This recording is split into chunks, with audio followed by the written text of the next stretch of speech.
সাথে বলুন মৃত্যু বেশ কম আছে কিনা।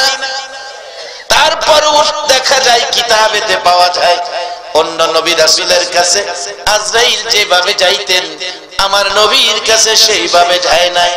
আমার নবীর কাছে যাবেন আজরাইল, আল্লাহ বলেছেন আজরাইল রে বন্ধুর অনুমতি ছাড়া ঘরে ঢুকবা না, বন্ধুর অনুমতি ছাড়া বন্ধুর রূহে হাত দিবা না, আমি আল্লাহ নিষেধ করে দিলাম। বাবারা ভাইয়ের আজরাইল এসে নবীজি অসুস্থ, চোখের পানি ঝরঝর করে পড়তেছে।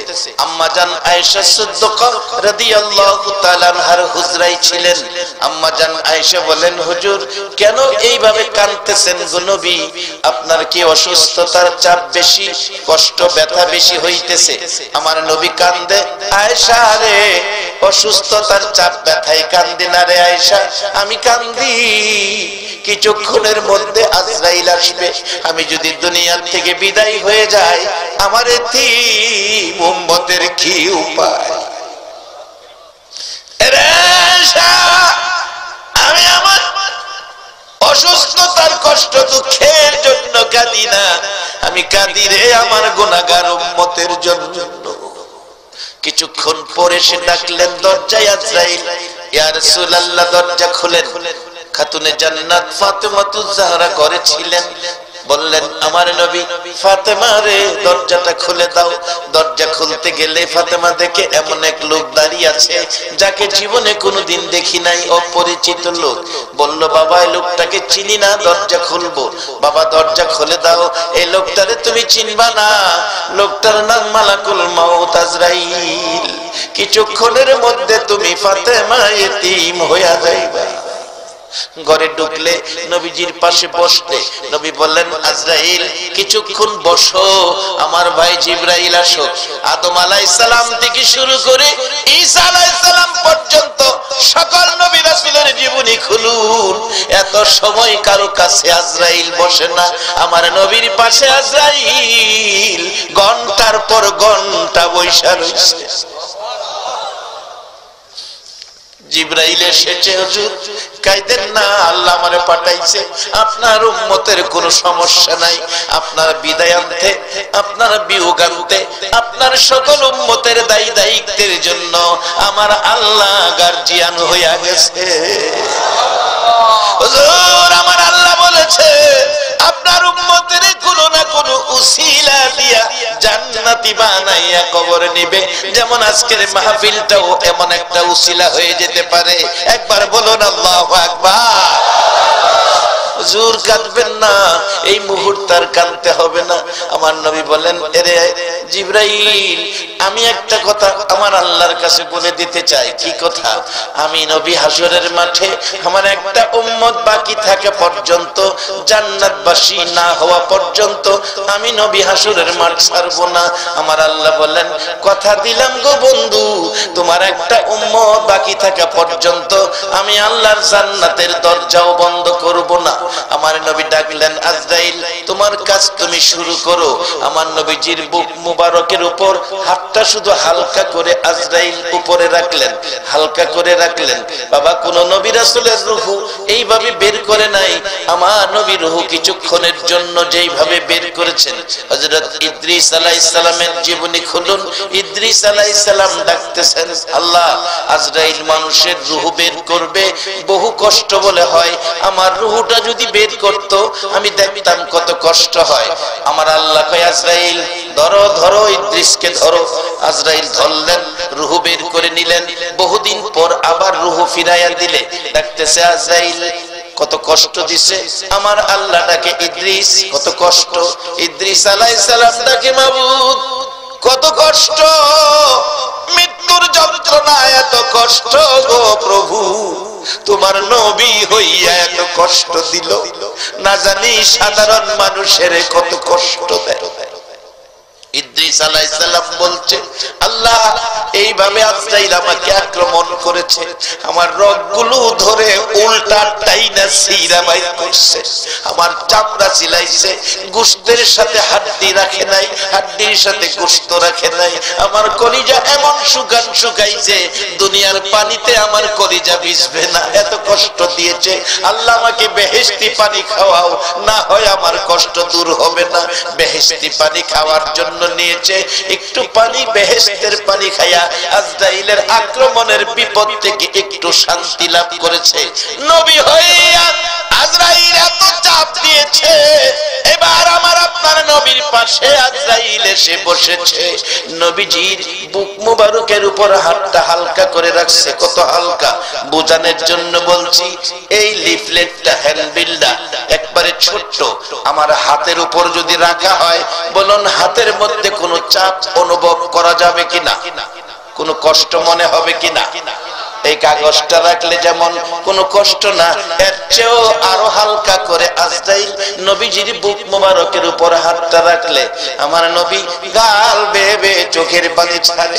আজরাইল, তুমি কি আমারে চিনো না?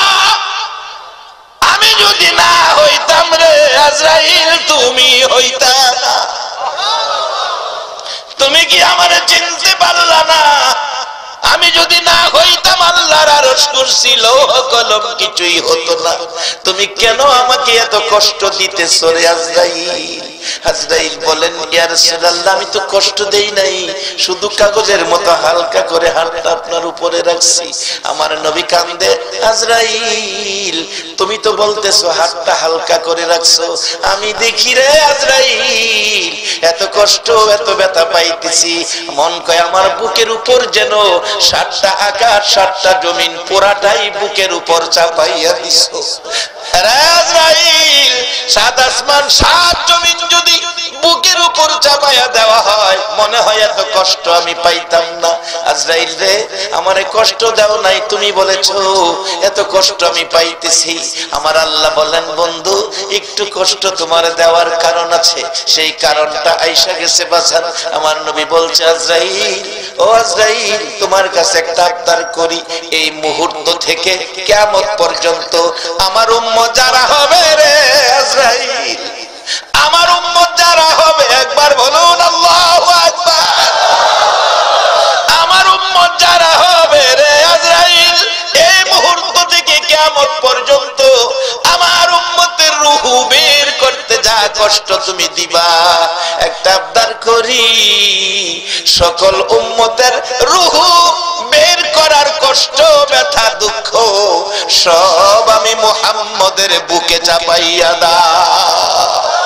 আরে উম্মতের কান্ডার নবী রহমতের ভান্ডার, বলুন উম্মতের কান্ডার নবী, নবী বিনে রোজ হাসরে কে করিবে পার, নবী বিনে রোজ হাসরে কে করিবে পার, উম্মতের কান্ডার নবী রহমতের ভান্ডার, উম্মতের কান্ডার নবী, মোদের নবী দয়ার সাগর, গুনাহগার উম্মতের পাগল, মোদের নবী দয়ার সাগর, গুনাহগার উম্মতের পাগল, রোজ হাসরে সেজদায় পড়ে কাঁদবে যারে যার, রোজ হাসরে সেজদায় পড়ে কাঁদবে যারে যার, উম্মতের কান্ডার নবী রহমতের ভান্ডার, উম্মতের কান্ডার নবী, যাইয়া দেখো মদিনাতে কান্দে নবী দিনে রাইতে, যাইয়া দেখো মদিনাতে কান্দে নবী দিনে রাইতে, এ মাফ করিয়ে দাও গো খোদা উম্মত গুনাহগার, মাফ করিয়ে। আমাউন বলেন, এরে হাসান বসরি, আমার এতদিনে এই পরামর্শটা দিলি আমি আমানু হব, আখিরি নবীর উম্মত হব, আমি কালিমা পড়ব।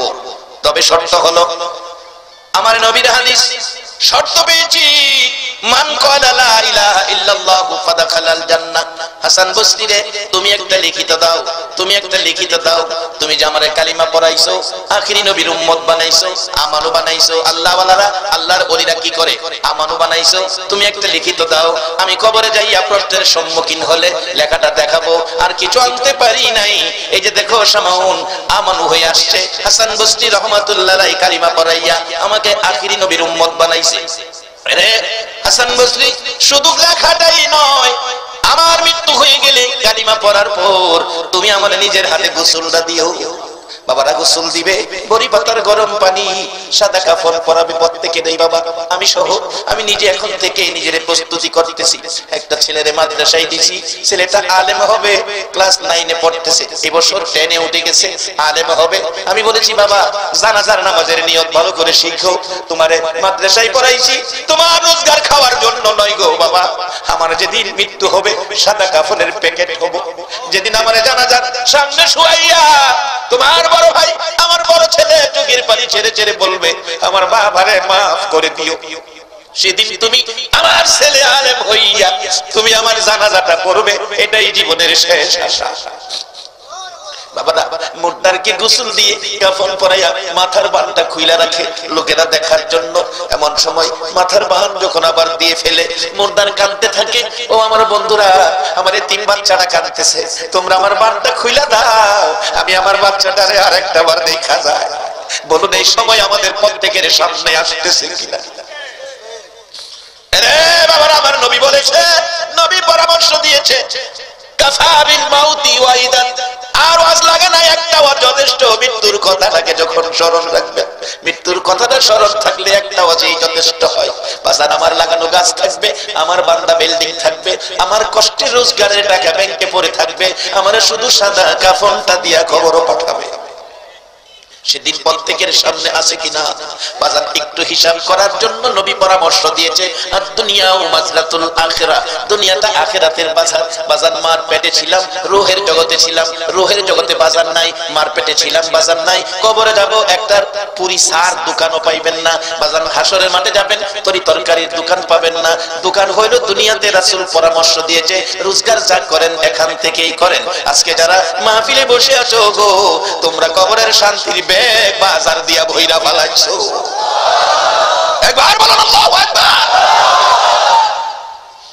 যার বাস্তবতাই ছিলাম হাসান বসরি রাহমাতুল্লাহ আলাইহি গোসল দিলেন, মৃত্যুর পরে সামাউনকে কাফন পরাইলেন, কাফনের ভিতরে কাগজটা ঢুকাইয়া দিলেন।